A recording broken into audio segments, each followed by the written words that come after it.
و بینەرانی عزیز سڵاوێکی گەرم لەلایەن خۆم و هاوکارانمەوە بۆ بینەرانی عزیزی ڕۆژهەڵات تیوی بە تایبەتی بەرنامەی تەوارەکان. بە بەرنامەیەکی تر لە دەستە بەرنامەکانی تەوارەکان و بە تەوەرێکی دیکە لەسەر پرسی ژنان لە خزمەتی ئێوەی ئازیزان. تەوەری ئەمجاری بەرنامەکەمان تەرخان کراوە بە مێژووی ڕۆژی جیهانی خەبات لە دژی توندوتیژی دژ بە ژنان واتە 25 نوامبر. سەرەتا چەند هەواڵێک سەبارەت بە ژنان دەبینین و دواتر لەگەڕینەوە بۆلاتە.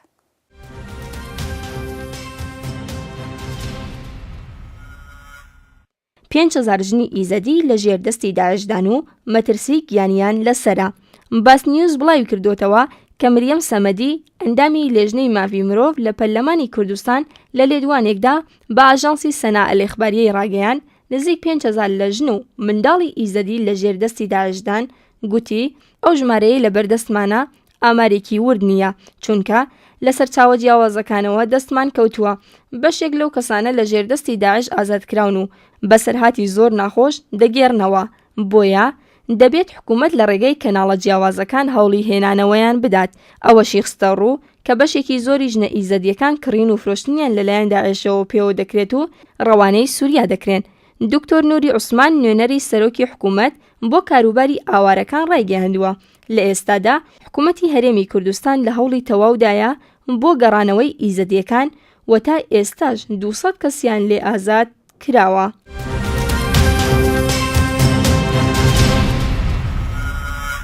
توندوتیژی دژی ژنان بە ڕێژەی 27% زیادی کردووە. بەپێی هەواڵێکی ئاسۆی ڕۆژهەڵات ماڵپەڕی وشە و بڵاوی کردوێتەوە کە بەپێی ئامارەکان بەڕێوەبەرایەتی بەرەنگاربوونەوەی توندوتیژی دژی ژنان کە مانگانە لەسەر وێبسایتەکەی بڵاو دەکرێتەوە لە نۆی مانگی یەکەمی ساڵی 2013دا 4001 حاڵەتی توندوتیژی دژی ژنان و لە نۆ مانگی یەکەمی ساڵی 2014دا 5475 حاڵەت کە بەڕێوەیە بەرایەتیەکانی بەرەنگاربوونەوەی توندوتیژی تۆمارکراون. بەو پێیە لە 2014دا توندوتیژیەکان 1474 حاڵەت زیادی کردووە کە دەکاتە ڕێژەی 26.9% واتە لە هەرێمی کوردستان توندوتیژی دژی ژنان بە ڕێژەی نزیکەی 27% زیادی کردووە. نەتەوەی یەکگرتوەکان بەپێی بڕیاری ژمارەی 4354 ساڵی 1991 وا پێناسەی توندوتیژی دژی ژنان دەکات بریتیە لە هەر جۆرە هەڵسوکەوتێکی توندوتیژی لەسەر بناغی ڕەگەز کە ببێتە هۆی زەبرلێدانی جەستەیی، سێکسی، دەرونی، عەقلی، ئازاردان و سوکایەتی بە ژنان یان هەر چەشنە هەڕەشەیەک بە مەبەستی بە ئەنجام گەیاندنی کردەوەی نابەجێ کە لە ئەنجامەکەی بە ناچاری بەبێ دڵخوازی خۆی ببێتە هۆی بێبەشبوون لە ئازادی و کۆمەڵگە و ژیانی تایبەت. دیاردەی توندوتیژی بۆتە پرسێکی جیهانی و بە گوێرەی راپۆرتی سندوقی ڕێکخراوەی نەتەوەی یەکگرتوەکان لە هەر سێژن لە دنیادا یەکیان دەکەوێتە بەر توندوتیژی ئەندامی بنەماڵەکەی وەک باوک، برا، مێرد یان یەکێک لە خزم و کەسەکانی.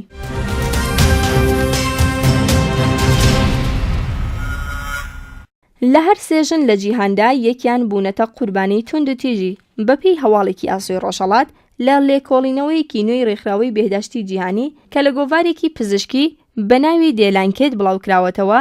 لە هەر سێژن لە جیهاندا یەکیان لەگەڵ توندوتیژی زبر و زەنگی ناوماڵ ڕوبەڕوو بووەتەوە. لە جیهان نێوان 100 تا 140 ملیۆن کچ خەتەنە دەکرێن. بەپێی ئەو ئامارە کە لە گۆڤاردا بڵاوکراوەتەوە 70 ملیۆن کچ پێش لەوەی کە تەمەنیان بگاتە 18 ساڵ هاوسەرگیریان کردووە. زۆربەی ئەو هاوسەرگیریانە بە دڵخوازی ئەوان نەبووە و لە ناڕەزایەتی ئەو منداڵانەدا ئەنجام درراوە و هەروەهاش 7% ژنان لە ژیاندا لەگەڵ مەترسی ئەوەی کە یەکجار دەستڕێژیان لەسەر بکرێت ڕوبەڕوو بوونەتەوە. بەپێی راپۆرتی ئەو دامەزراوە پەیوەندیدارە لەگەڵ ڕێکخراوی نەتەوەی یەکگرتوەکان بە لەبەرچاوگرتنی سەرنجدانی دیاردەی توندوتیژی دژی ژنان لە ساڵانی ڕابردوودا هێشتاکە ئەو هەوڵانە کەمن و دەبێت لە پەیوەندیدا هەوڵێکی زیاتر بدرێت. جێگەی ئاماژەی ڕێکخراوەی بێدەهشتی جیهانی داخوازی بایەخدان و یارمەتیدانی ئابووری دەوڵەتەکان بە مەبەستی کەمکردنەوەی هەڵاواردن دژی ژنانی کردووە و لەو بارەیەوە ڕایگەیاندووە کە توندوتیژی دژی ژنان بە تەنیا بابەتێکی کۆمەڵایەتی و وانکاری نییە و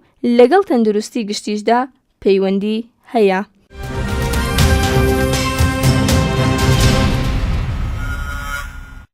غونچە قەوامی بە دوای چەند مانگ دەست بە سەربوونی کاتی حکمدرا. بەپێی هەواڵێکی ئاسۆی ڕۆژهەڵات سوسەن مشتاقیان دایکی غونچە قەوامی شارومەندێکی ئێرانی بریتانیایی ڕایگەیاندووە کە کچەکەی بە 1 ساڵ و 2 ساڵ بێبەشبوون لە مافی چوونە دەرەوەی لە ئێران محکوم کراوە. جێگەی ئاماژەیە کە مەحموود عەلیزادە تەباتەبایی کە پارێزەری غونچەی قەوامی لە ئاستۆگرت بوو ڕۆژی شەممە 1 سەوەرماوەز ڕێگەیاندووە کە بەهۆی داخوازی بنەماڵەی ئەو کچە زیندانیە دەست لە پارێزەریکردنی دۆسی کچەکەیان دەکێشێت، بەڵام دایکی ئەو کچە دەست بەسەرکراوە لەو بارەوە وتوویە کە سکاڵە لە دژی ئەو پارێزەرە تۆمار دەکات. جێگەی ئاماژەی دایکی غونچە قەوامی کە ئێستاکە لە زیندانی قەرچکەی وەرامێندایە ڕێگەیاندووە. هێزەکانی کۆماری ئیسلامی بەهۆی هەبوونی وێنەیەک لە گڵکۆی ندەی ئاقا سوڵتان، یەکێک لە کوژراوانی ڕووداوەکانی ساڵی 1388 هەتاوی بەدەستی هێزەکانی ڕژیم لە نێو مۆبایلی کچەکەیدا تۆمەتیان خستۆتە پاڵ کچەکەی و لەو وێنەیە لە دژی کچەکەیان کەڵکیان وەرگرتووە.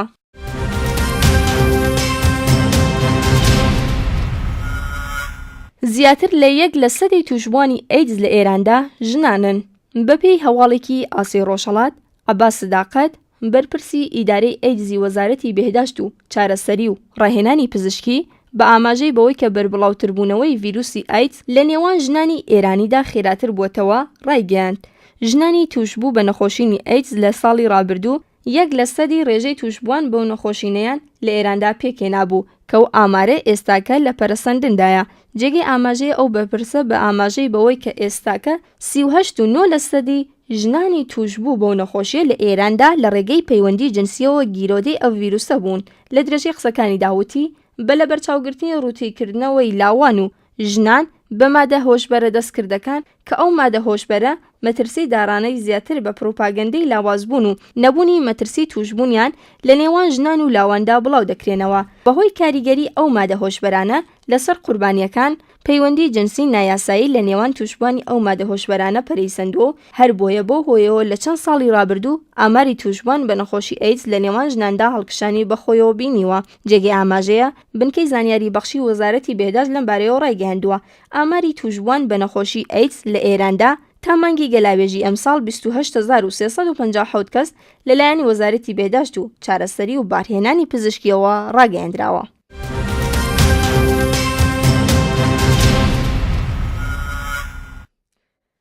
نەتەوەی یەکگرتووەکان 70% ژنانی جیهان ڕوبەڕووی توندوتیژی بوونەتەوە. بەپێی هەواڵێکی ئاسی ڕۆژهەڵات لە ساڕۆژی جیهانی ڕوبەڕووبوونەوەی توندوتیژی دژی ژنان، ڕێکخراوەی نەتەوەی یەکگرتووەکان ئامارێکی بڵاو کردوێتەوە. تێدا باسی کردووە 70% ژنانی جیهان لە ژیاندا ڕوبەڕووی توندوتیژی دەبنەوە کە لەو ڕێژەیەش 35 تووشی توندوتیژی سێکسی بوونەتەوە. بەپێی ئامارەکە لە ژمارەیەک لە وڵاتانەدا لە دەژن 7 دەستڕێژی سێکسیان کراوەتە سەر. لەلایەکی دیکەوە ئاژانسی فرانس 24 بڵاوی کردوتەوە ئێستا لە جیهاندا 30 ملیۆن کچی خواردەمەنی 15 ساڵان لە ژێر هەڕەشەی توندوتیژی دەستەییدان کە ئەویش بریتیە لە خەتەنەکردن. ئەویشی ئاشکرا کردووە کە لە 130 ملیۆن ژن لە جیهاندا بە تایبەتیش ئەفریقا و وڵاتانی ڕۆژهەڵاتی ناوەڕاست خەتەنەکراون و ئەو شێوە توندوتیژیان بەرامبەر کراوە.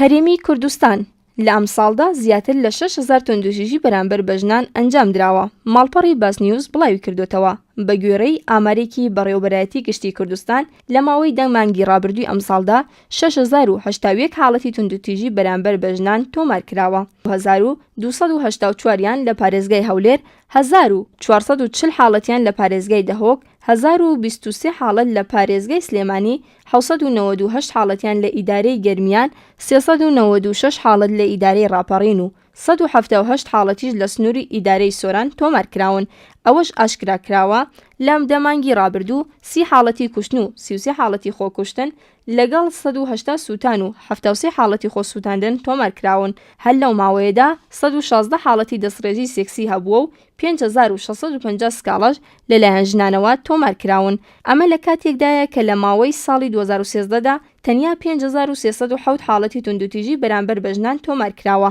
بەڵام لە دەمانگی ڕابردووی ئەم ساڵدا ژمارەکە بۆ زیاتر لە 6000 حاڵەت بەرز بووەتەوە.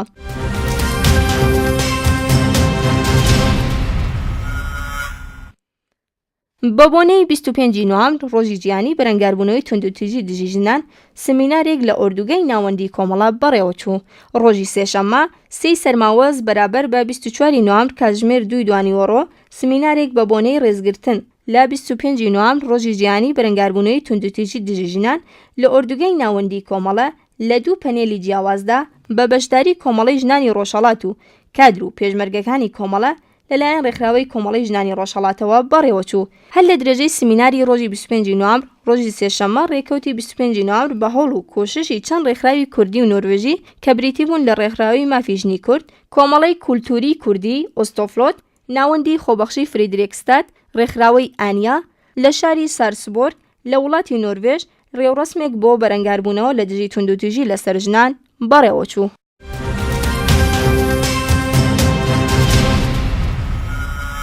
چەمکی توندوتیژی پێشنەیەکی زۆری لە مێژنی لە کۆمەڵگادا هەیە و هەتا هاتووە بیری ئازادی خوازی و یەکسانی زۆرتر بووە.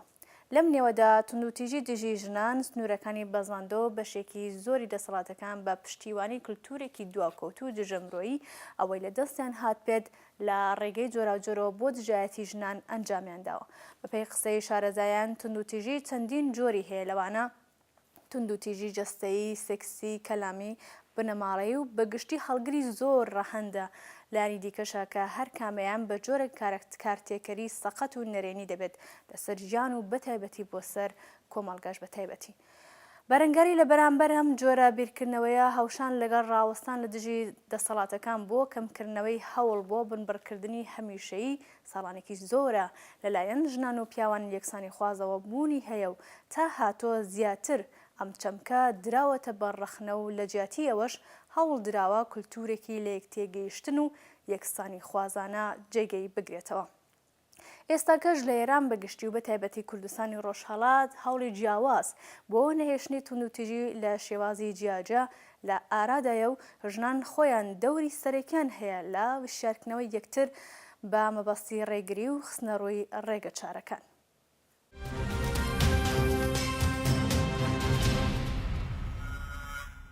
یاساکانی کۆماری ئیسلامی بە تەواوەتی دژی مافەکانی ژنانەوە هەر لە بنەماوە جۆرێک بیرکردنەوەی لە پشتە کە توندوتیژی لێ بەرهەم دێت و بەگشتی پێشلکەری مافەکانی ژنانەوە هاوکار لەگەڵەوەش ئەو ژنانش کە توندوتیژان دەکرێتە سەر مافی دەنگهەڵبڕین و هەڵوێزبەرگرتنیان نییە. بەگژەوانشەوە ئەوەی دەبینرێ بە خوشحاڵیەوە ئەوەیە کە وشیاری ژنانی کورد تا ئێستاکە بەگشت ئەو کەم و کوڕی و لەمپەڕە یاسایی و کولتوریانەشەوە گەشەی بەخۆیەوە بینیوە و بێگومان دەکرێت چاوەڕان بین لە خەباتی بەردەوامی ژنان لە کوردستان لە پێناو وەدیهێنانی مافەکانی خۆیاندا. ئاشکراشە تا کۆماری ئیسلامی لەسەر کار بێت هیچ توێژێکی کۆمەڵگەی ئێمە ئازادی هەست پێ ناکات، بۆیە گەشەی بیری ژنان و زاڵبوون بەسەر مافەڕاوەکانیاندا بێگومان کاریگەری گەورەی دەبێت لەسەر بەرەنگاری لە دژی سیاسەتە پڕ لە هەڵاوارنەکانی ڕژیمی دژەژنی کۆماری ئیسلامیدا. لێرەدا و بەهۆی هاتنی 25 نوامبر ڕۆژی خەبات بۆ نهێشتنی توندوتیژی لە دژی ژنان بۆ ڕوونبوونەوەی دیاریکردنی ئەو ڕۆژە کورتەی لە مێژووی 25 نوامبر دەخینە ڕوو.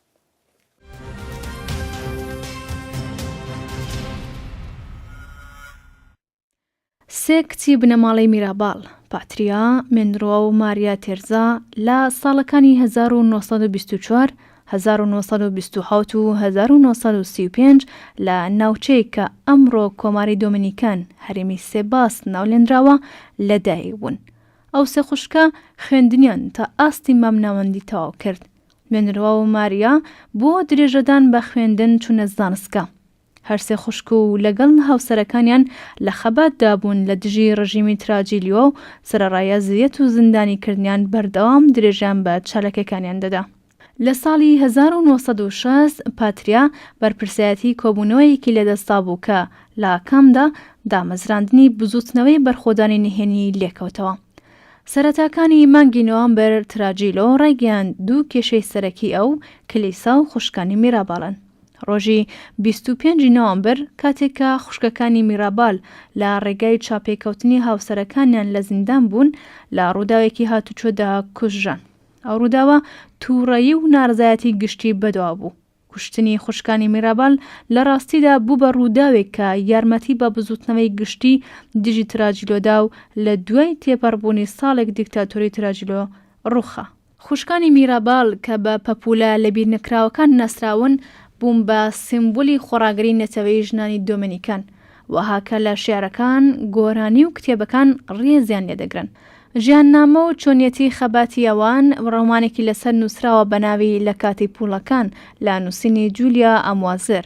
ئەو ڕۆمانە باسی ئازارەکانی خوشکانی میراباڵ لە کاتی ڕۆژەکانی کۆتایی دیکتاتۆری تراجیلۆ دەکات. لە ئێستادا لە هەموو جیهان لە ڕێکەوتی 25 نۆڤەمبەر تا 10 دەسامبەر ڕۆژی جیهانی مافی مرۆڤ کەمپێنی 16 ڕۆژە ڕادەگەێنن. 25 نۆڤەمبەر ڕۆژی نێونەتەوەی ڕاگررتنی تونند و تیژی دژی ژنانە لە یەکەمین کۆبوونەوەی فێمینیستی بۆ ئەمریکایەکانی لاتین و دەریای کارائیبکە لە بۆگۆتا کۆلۆمبیا لە ڕۆژەکانی 18 تا 21 جوولای ساڵی 1970 سازکرا. ڕێکەوتی 25 نۆڤەمبەر بە یادی بیرەوەرەکانی سێ خوشکی خەڵکی کۆماری دۆمینیکان کە بە خوشکانی میراباڵ ناسراون هەڵبژێردرا. ئەو کەمپێنانە پلانی پرسگەلی پەیوەندیدار بە ژنان بەتایبەت توندوتیژی و مافی مرۆی ژنانیان لە 25 نۆڤەمبەر تا 10 دەسامبەر خستە بەر سرنجی ڕایگشتی. ئەو 16 ڕۆژە ساڵوگەڕی 4 ڕووداوی کۆمەڵایەتی و مێژووی گرنگن کە بریتین لە 25 نۆڤەمبەر ڕۆژی جیهانی ڕاگررتنی توندوتیژی دژی ژنان،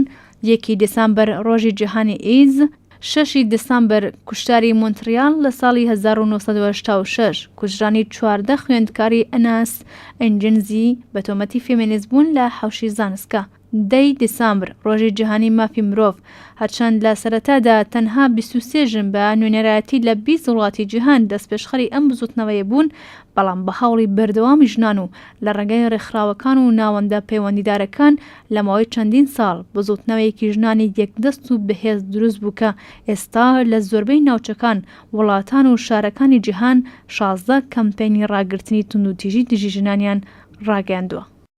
باڵەبینەرانی خۆشەویست هەر لەم پەیوەندیەدا و توێژمەن ئەنجامداوە لەگەڵ بەڕێز گوڵنار قوبادی چالاکی ژنان. وەکێکم پرسیاریشم لەم بەڕێزیاوەیەکە بۆچی هەموو یاساکان چ لە ئێران بەگشتی و چ لە کوردستان بە تایبەتی و چ لە وڵاتانی ڕۆژاوایی زۆربیان دژی ژنانن؟ سپاس دەکەم بۆم دەرفەتە کە بە منتاندا و سڵاوی خۆمەدەینم بە شنەوەندەگانی کە ئەم قسە و باسە بیسن و هیوادارم کە بتوانین لەم دەرفەتەکەما بتوانین تۆزە بەیەکەوە بدوین لەسەر ئەو مەسەلەی مهمە کە ئیمڕۆ بەبوونی ڕۆژی جیهانی توندوتیژیە و بەرە لە ژنان ئەڵبەتە توندوتیژی بە تەرکولی بە جێگەی خۆی، بەڵام ئەم مەسەلە مهمە و ئەم ڕۆژە کە ئەوە مهمە لە دنیا و باسی لێوکەن مەسەلەی توندوتیژی بەرە لەی بۆ بەرە لە ژنانە و ئەوەسە کە ئێمە هیوادارم لەم وەختەکەما بتوانین تۆزە لەسەری بدوین. ئەویشەوەی کە توندوتیژی بە تۆری کۆلی بەرەلەی ژنان بەس هەروواکە هەمیشە باسیەکەن بە چەند شێوە کرێ، یان دەتوانین بێژین زۆر زۆرە لە جامعەی ئێمە و ئەم جامعە کە وەختە من باسیەکەم تەنیا منزورم جامعەی کوردی نییە، لە جامعە بە تۆر کولی لە تواو دنیا و بەو بۆنەتەوە هەست بە بۆنیەوە کە ئەم مەسەلە زۆر زۆر لە تواو جامعەکانە حتا لەبار اقتصادی و بەزەرەر جامعە لەبار اجتماعی و بەزەرەر جامعە بەزەرەر ئینسانەکانەوە بەزەرەر خانەوادەست بەو بۆنەتەوە کە ئەم ڕۆژە ئیسە و ئیسیشە دوای ساڵها لەلایەن ئFNO یعنی ناوی لێ ئەبرێ بەبوونی ڕۆژی جەهانیە و ڕۆژێکیان بۆ تەرخان کردووە. ئەم یەکێ لە شتگەرێکی کە توندوتیژی ئەوەسەکە لە جامعە هەروواکە ئائیسەی کوردستان لە تەکیا زۆر زۆر ڕوبەڕوە ئەویش ژنە توندوتیژی ژنە لە جەنگا و لە وەختگەرێکا وەک جەنگ لە ناو جامعە هەست یا شەڕ لە ناو جامعە هەست و ئەوە ئیسە ئێوە زۆر زۆر بە ڕۆشنیە و لە کوردستان هایەنە ئەبینین کە چ توندوتیژیک و چ تەجاوزێک بە ژن ئەکردێ بە خاتر ئەوەی کە ژنە جیاوازەوەی کە بە هەر پیاوێکی بە پیا و بە مناع بە توا ئەفرادی جامعە کردێ، بەڵام تایبەتمەندی خۆی هەیە توندوتیژیە کە بەرەلەی ژن ئەکردێ و تەجاوزی پێکردێ بە بۆری ژن بوونیە. هەروەها ئەوە بێرینەوە لە ناو خانەوادا و لە ناو جامعە بە تەوەکولی داینی وەختێک وا شەڕ نییە ئەویش بۆ خۆی بەبوونی ئەویشە تایبەتمەندی خۆی هەیە لە ناو جامعە کە چ توندوتیژیگەرێک بە ژن ئەکردێ و بە خاطر جنسیەتی ژن بە خاطرەوەی کە ژنە لە ناو جامعە توندوتیژی لێکردێ لەلایەن اقتصادی و لەلایەن اجتماعی و هەر لە هەر بارێکەوە بیگری لە ناو جامعە ژن هەمیشە ژێر بەسە بووە و ئیسەیش هەر ئێدامەیەست. و سێوەمی شتێک کە من گەرەک بە تایبەتمەندی خۆی هەیە ئەویش لەناو خانەوادایە لەناو خانەوادەیشە ژن بە بۆنی ئەوەی هەر ژێردەسەیە جێردەسەی پیاوەکەی قەرارەگیردێ و مەورد تروتیژیە و ئەو تروتیژیە لەلایەن پیاوەکەی و ممکنە مثلەن لە فەرهەنگی خۆمانە خەزورەی بێ ممکنە لە دەرەجەی ئەوەڵە شەریکی زیندیەکەی بێ و حتا لەلایەن جنسی مخالفەوە توانێت وابەستەکانی تری بێ لەلایەن جنسی مخالفەوە ئەویشی هەندێش بە بۆنی ژنبوونیەوە هەست ئەم مەسەلە لە تواو دنیا یعنی تونوتیژی لە ناو خانەوادا لە تواو دنیا گرنگێکی زۆری پێدراوە بە خاطرەوەی کە ژن بە بۆنی ئەو تونوتیژیەوە کە لە ماڵا پێکرێ توش زۆر نەخۆشینگەرێکی نەفسی و جسمیە بێ و ئەوە سەرایەتەکا بە مناڵەکانی و لە نەتیجە سەرایەتەکا بە تەواو جامەعاوێتە نەخۆشینێکی ئیجتیماعی و گرنگترین مەسەلەیە وەسە کە ئەگەر لەم نەوع تونوتیژیە لە ناو خانەوادا کە ئەگەر لە دەرەوە لە ناو جەنگە لە ناو شەڕا تونوتیژیکی پێکرێ ئەوە لە هەموو ماس مێدیا باسیەکەن ئەگەر لە دەرەوە دانێ پیاوێ بێت یەک زیلە بالە ژنەکە یەک هاوسا ماڵێ بێت زیلێک با لە ژنەکە هاوارەکە چێ بۆ پلیس و لە ناو بە چوار هاوسا بەراوسای ژێ ئەوە ئەو هاوسا شێت بوو دایلێت بەڵام هەرو کارە ئەگەر شوەکەی لەگەڵیان مێردەکەی لەگەڵیان لە ماڵاکە دەنگی دەرنای ساڵهای ساڵ ئەتوانێ لە ماڵا تونوتیژی پێکرێ کوتەک بخوا زیلە لێک برگێ هەم لە بار نەفسانیە و هەم لە بار جسمیە و زۆمی لێ بچێ و تونوتیژی پێ بچێ بەڵام قەت بەلای کەسۆ باسی نەکا و ئەوەسە ژن توش نەخۆشینێکی نەفسانی و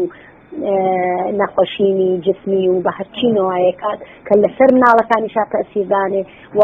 بەداخەوە کە وەختی زۆرمان نییە من وازانمەشێ ئێوە لە تەلەڤیزیۆن و رادیۆکانە و لە وەک باقی کە هەروواکە لە ئوروپایشا مدەتها لەسەرەوە یعنی ئەسڵ سازمانی پێتەرخاندریاگە فقط لە مۆرد تونوتیژی لە ناو خانەوادۆ ئێوەی شیوادارم بەدەش خۆتان بتوانن بەم مەسەلە بەرنامەهای پێسازن کە بتوانین لەسەری قسە بکەن و تایبەتمەندی ئەو نوع تونوتیژیە باسکەن هەرچی نوع تونوتیژیە بەرە لێ ژنان بە تایبەت تونوتیژی لە ناو خانەوادا دۆخی ژنان ڕۆژ بە دوای ڕۆژ خراپ و خراپتر دەبێت بۆچی هیچ ڕۆژنایەک بۆ ژنان نییە چ لە ناو ماڵ و چ لە ناو کۆمەڵگا چۆن ژنان دەتوانن دیاردەی تونوتیژی لەناو ببن هەروە کە باسم کرد تونوتیژی نسبەت بە ژنان لە ناو جامعە بەستگی بەوەی لە چ جامعەی کاتۆ بژیت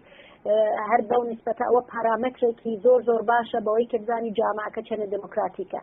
هەر جامعەیەک بەو نسبەتە دموکراتیک بێت تونوتیژیەکە نسبەت بە ژنان کەمترە و یا ئەوەی کە باشتر بەرخۆدی پێکرێ ئەگەر لە وڵاتێکی وەک سوێدا کە جامعەیەکی دموکراتیک باسی لێکری و ناوە برگێ ئەگەر تونوتیژیکی لە ناو جامعە بێت یا لە ناو خانەوادا بێ زۆر بە عەلەمی باسی لێوە کردێ و وەختی باسی لێو کردیان نیشانەیەوەسە کە جامعەیەکی ئازاد و دموکراتیکە لە ناو ئێرانە جامعەیەکی وەکو ئێران بە تازەیی کە هەروە خەبەرەکانە بیسەناموتان ئەویشەوەسە کە ئەم ئەنجەریان ئەسیپاشیە دەستی پێکردە ئەوە یەک پارامتری زۆر قەویە بۆ ئەوەی کە نیشان بە جامعەی ئێران نەتەنیا بە نسبەت چەند ساڵی پێش و دموکراتیکتر نییە زۆر خەفەقانی زیاترە بە چ دلیل بەو دلیلە کە فشاری بەسەر ژنانەوە ئەمێقتر و زیاترە تونوتیژی نسبەت بە ژنان زیاترە و حتا تا ئەو دەرەجە کە بە تۆر عەلەمی لە ناو خیابانە ئەسی دەپاشن بە چاوی بە ناو چاوی ژنانە و ئەمە ئیتر ئەو پەڕی خوێنخاری و ئەو پەڕی زۆر و زۆرێکە کە ئەتوانین لە ناو جامعە بەو عەلەمیە و لێ بکردێ و یا سەنگسارکردن ئەو چەند ساڵی لەمە پێش زۆر زیاتر نەبوو کە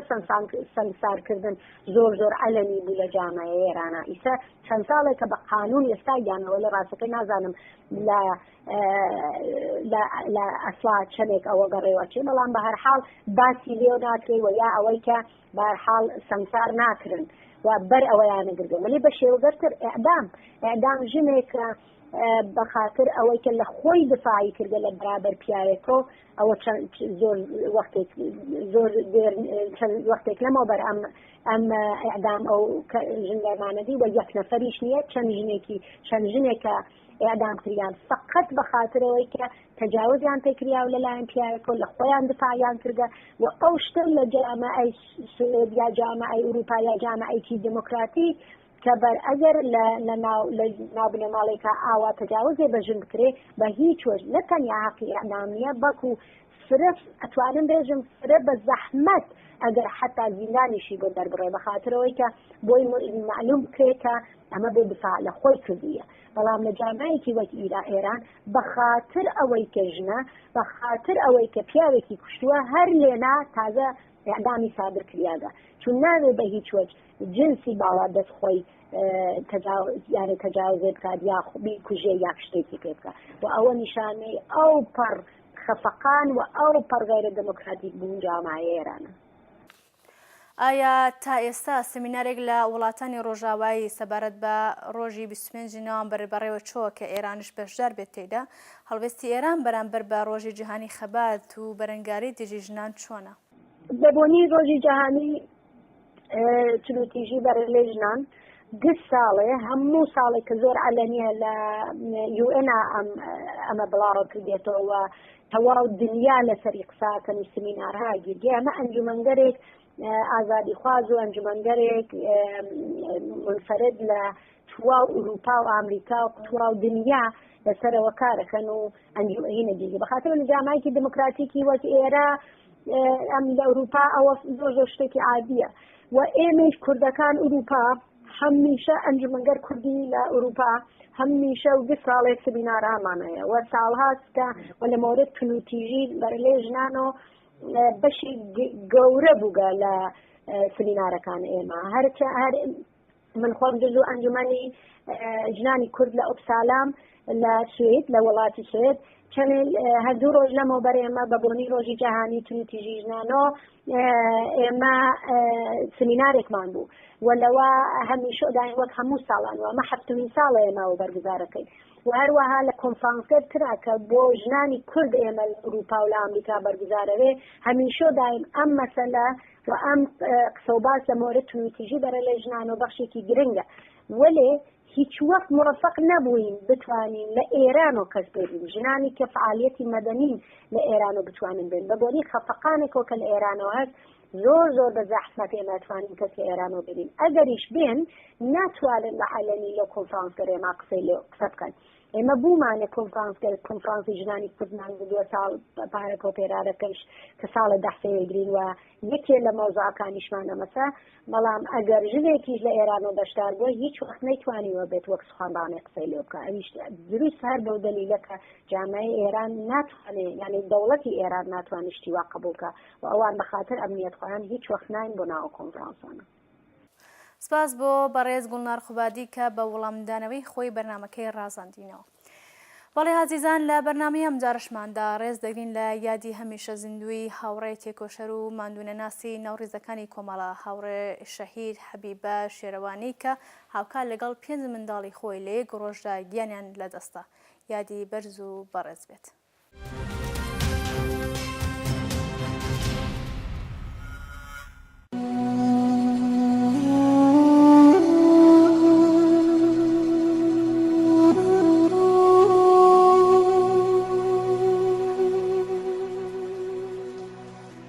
ڕۆژی 28 بەفرامباری ساڵی 1365 هەتاوی لە کاتی شەڕی ئێران و عێراق شاری سنا لەلایەن فڕۆکە بۆمهاویژەکانی عێراقەوە بۆمباران کرا. لەم ڕووداوە دڵتەزێنەدا هەزاران کەس گیان و ماڵیان لەدەستدا و بوونە قوربانی. یەکێک لەو کەسانە هاوڕێی دڵسۆز و فیداکار هاوڕێ حەبیبە شێروانی بوو کە لەگەڵ 5 منداڵە خۆشەویستەکەی بەناوەکانی فەرانەک، فەرشاد، فواد، فەرامەرز و فەرید گیانیان لەدەستا. هاوڕێ حەبیبە ساڵی 1330 لە بنەماڵەیەکی زەحمەتکێشی ئاوایی شیروانە سەر بە ناوچەی کامیاران لەدایک بوو.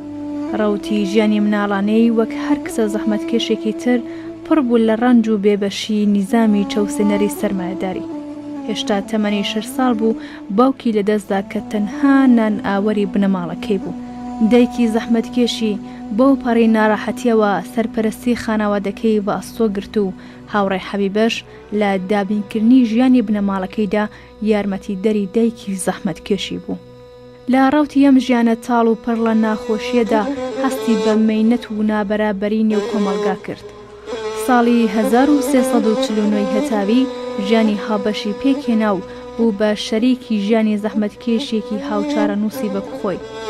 ساڵی 1350 هەتاوی کاتێک هێزی ڕاپەڕێوی کۆمەڵانی بەژمەینەت تۆماری پڕ لە جنایەتی حکوومەتی پاشایەتان تێکەوە پێچە،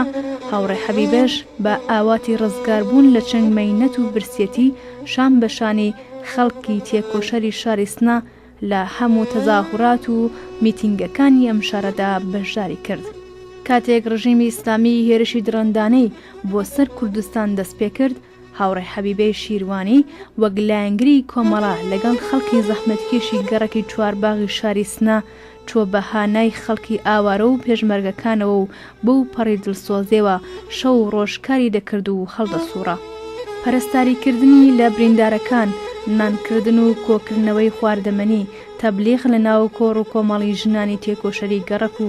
زۆر کاری تر لە زومرەی ئەو چالاکیە بنرخانە بوون کە هاوڕێ حەبیبە لەگەڵ خانەوادەکەی و خەڵکی گەڕەکەکان دڵسۆزانە بەڕێوەی دەبردن.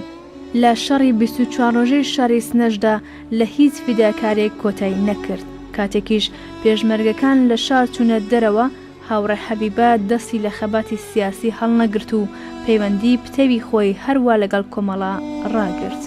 زۆربەی خەڵک وەک ژنێکی زەحمەتکێش و تێکۆشەر و وەک هەڵسوڕاوێکی کۆمەڵەدایان ناسی و بڕوایان پێدەکرد. هاوڕێ حەبیبە شێروانی لە ڕەوتی ژیانی خەباتکارانەیدا هەتا کاتی گیان بەختکردنی ساتێک لە تێکۆشان نەوەستا. لە بەرپاکردنی مەراسمی ڕۆژی کرێکار ساڕۆژەکانی کۆمەڵا، بەرپاکردنی مەراسمی سەرخۆشی هاوڕێنی گیان بەختکردو لە شاری سنەدا دەورێکی بەرچاوی گێڕا. ئاواتێکە هاوڕێ حەبیبە هەمیشە لە دڵیدا بوو، گەورەبوونی هەرچی زووتری منداڵەکانی و بوونیان بە پێشمەرگە و خەباتکاری ڕێگای ڕزگاری کرێکاران و زەحمەتکێشان بوو بۆ گەیشتن بە ماواتەی هەمیشە باسی کۆمەڵە و چالاکی پێشمەرگەکانی کۆمەڵی بۆ دەکردن و لە پەناوەشدا جنایەت و وەحشیگەری ڕژیمی پێ دەناساندن. ئەوە موزەشە بە نرخانەی هاوڕێ حەبیبە بوونە هۆیەوەی کە یەکێک لە جگەرگۆشەکانی ببێتە پێشمەرگەی کۆمەڵە و بەم جۆرە بە ئاواتی دڵی خۆی بگات. هاوڕێ حەبیبە لە کاتی چەکداربوونی ئەو ڕۆڵە خۆشەویستەدا لە نامەیەکدا ئاوا دەنووسێ: کوڕی خۆشەویستم، چەکی پڕ لە شانازی پێشمەرگایەتی کۆمەڵە لە خۆت و لە هاوڕێیانت پیرۆز بێ. هیوادارم بەو پەڕی فداکاری بۆ ڕزگاری هاوسینەکانمان تێبکۆشی. ئێمەش هەر یارمەتیەک لە دەستمان بێت دەرێغی ناکەین، سەرکەوتنت بۆ بە ئاوات دەخوازم. بەداخەوە ئەو هاوڕێ دڵسۆز و تێکۆشەرەمان لەوە زیاتر نەما هەتا سەرکەوتنی هەرچی زیاتری کرێکاران و زەحمەتکێشان بە چاو ببینێ و ئەوەندەی تر ئەستێرەی هیوای بگەشێتەوە. بەویستنی هەواڵی مەرگی هاوڕێ حەبیبە و 5 کۆرپەی شیرینی لە جەریانی بۆمبارانی شاری سنا، هەزاران کەس لە خەڵکی تێکۆشەری ئەو شارە، بەتایبەت خەڵکی گەڕەکی چوارباغ بە کۆڵێک خەفەت و پەژارەوە لە مەراسمی ڕێزگرتن لە یادی ئەم ئینسانە دڵسۆز و تێکۆشەرەدا بەشداریان کرد و ڕق و بێزاری قوڵی خۆیان لەم ڕژیمە جەنایەتکارە و لە شەڕی پڕ لە مەینەت و جەنایەتی کۆماری ئیسلامی دەربڕی. یادی ئازیزی هاوڕێ حەبیبە لە دڵی کۆمەڵانی خەڵکی بەژمەینەتی شاری سنە و ئێمەشدا زیندووە. بە درێژە پێدانی ڕێگاکەی هەتا گەیشتن بە ئامانجەکانی هاوڕێ حەبیبە شێروانی ڕێز لە یادی خۆشەویستی دەگرین.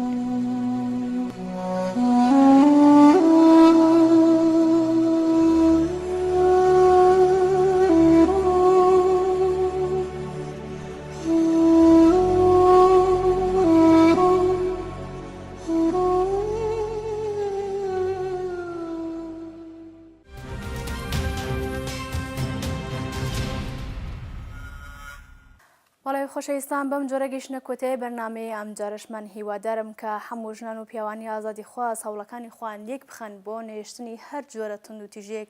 دژی ژنان. تا بەرنامەیەکی تر ماڵەوە.